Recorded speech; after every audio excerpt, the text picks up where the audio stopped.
You might have already received an email. Student loan payments restarted this month. This comes after a 3-year pause because of the pandemic. Here to talk more about payments is financial planner Mari Adams. Thank you so much for joining us this morning. So let's get right to it. Let's talk about what's happening with student loans. So, as you know, borrowers with federal student loans have not been required to make payments for over 3 years. It was really in the beginning of the pandemic, March 2020, that these federal student loans were essentially frozen.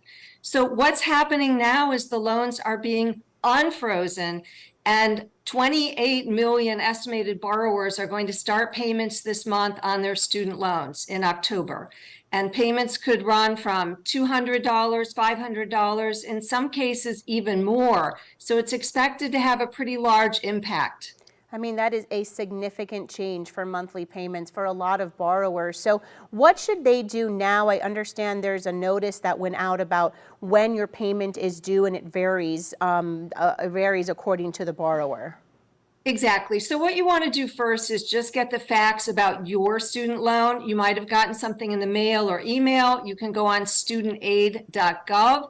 And what that's going to tell you is what your balance is, what your anticipated payment is, what day that payment is due, and maybe even that your loan servicer has changed. Because in some cases, people haven't looked at these loans in 3 years. So once you've got that information, you can really sit down with your budget and make sure you're in a position to start those loan payments this month.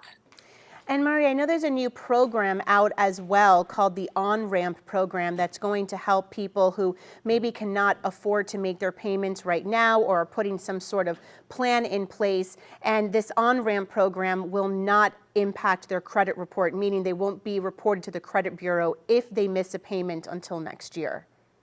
Right, exactly. There's two major new programs that are very generous compared to what was offered in the past. So one is called the On-Ramp program. That is really for people who think they will be making payments down the road. The government's going to give them a year to get their budget together. The loans will not be reported as delinquent. They won't be sent to collections. However, interest still accrues. So if you are in a position to make the payment, that may not be the best program to follow. The other major program is called SAVE, S-A-V-E, and that is really for people who do not have the financial wherewithal to make payments. If you go on studentaid.gov, look at your loan, you can see if you're eligible for that, because looking at your income and family size, it may be possible to reduce your loan payments as low as $0 a month, which would be great. And what will be the state of the economy here in Florida and I guess across the U.S. when millions of people start to pay back their student loans? That is indeed the question. As I mentioned, there's 28 million people who are expected to start paying this month. There's almost $2 trillion in student loan out there. A lot of people are going to have to cut back on what they're spending on car payments, childcare, food, and we know right now that's tough for a lot of people because of inflation, and a lot of people are feeling the financial stress. So again, if you're really not in a position to make those payments, go on studentaid.gov, take a look at your account, see what you can do.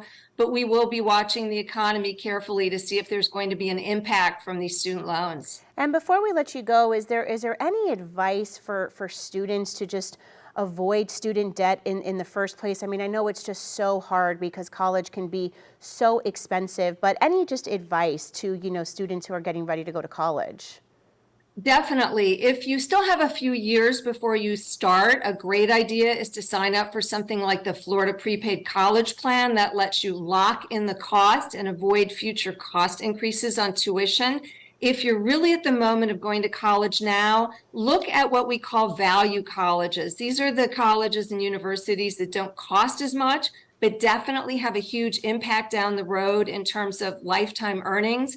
And in fact, the Wall Street Journal just did a survey of the best values in college across the entire country, and 2 Florida universities came in the top 10. So that's something to look at. Really look to minimize those loans and pick the value schools when you're making your college decision. Mari, out of curiosity, do you know what those two top schools were in Florida? I do. It was University of Florida and FIU. So congratulations to both of them, top 10. All right. Well, thank you so much for your time. We really appreciate it. And if you're looking for more information on student loans and just on this interview, you can head to our website, WPBF.com.